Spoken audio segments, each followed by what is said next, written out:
Isang pinagpalang araw po sa inyong lahat. Sa araw na ito, ibabahagi ko sa inyo ang aklat ng Lucas, Kapitulo 2. Sa Lucas, Kapitulo 2 ay isa sa pinakamahalagang kabanata sa Bagong Tipan.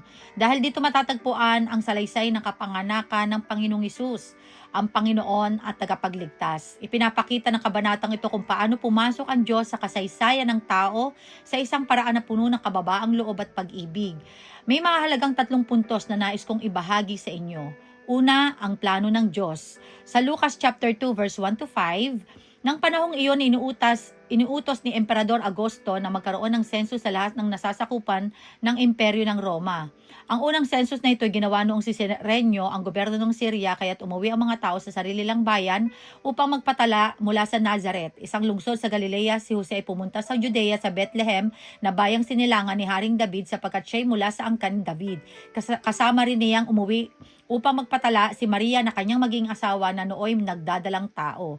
Ang census po nga ito ay isang utos po ng emperador.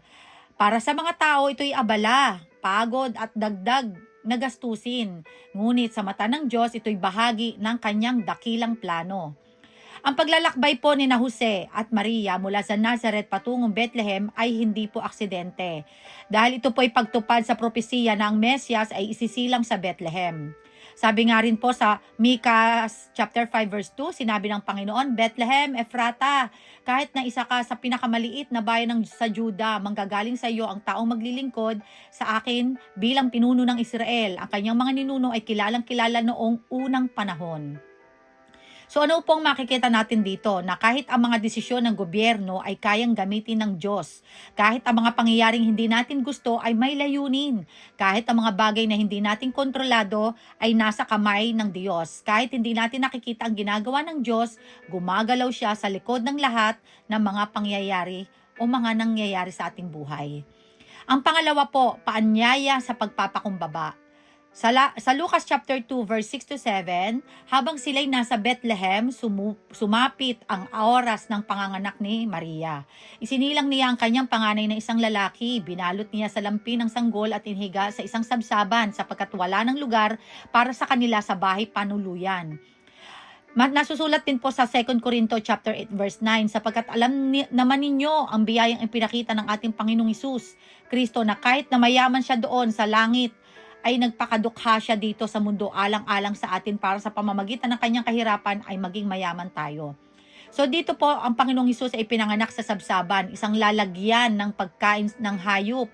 Hindi ito malinis, hindi komportable at hindi karapat-dapat para sa isang sanggol. So bakit pinili po ng Panginoon yung ganitong paraan?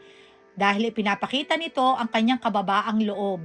Ang kababaang loob ng Diyos na hindi siya dumating na may karangyaan, kundi dumating siya sa pinakamababang kalagayan upang ipakita ng kanyang kaharian ay hindi nakabatay sa kayamanan o kapangyarihan. Ipinapakita rito na ang Diyos ay lumalapit sa karaniwang tao. Kung ipinanganak siya sa palasyo, baka isipin ng tao na ang kaligtasan ay para lamang sa mayayaman o sa mga makapangyarihan. Pero dahil siya po ay ipinanganak sa payak na lugar o ibig sabihin sa sabsaban, malinaw na ang kaligtasan ay para sa lahat, sa mayaman man o sa mga mahirap. So ipinapakita po nito na ang tunay na kaligtasan ay hindi nakabalot sa karangyaan. Hindi dumating si Jesus na may trompeta o parada. Dumating siya ng tahimik, simple at mapagkumbaba. Ganito rin ang paraan ng Diyos sa ating buhay. Madalas, dumarating siya sa mga simpleng sitwasyon at hindi sa mga magagarbong pangyayari. So yung pagpapakumbaba po ay puso, hindi posisyon. Hindi mahalaga kung mataas ang ranggo mo o may mga pera ka o may mga kakilala kang malalakas na tao. Dahil ang tunay na kadakilaan ay nakikita sa puso na handang maglingkod.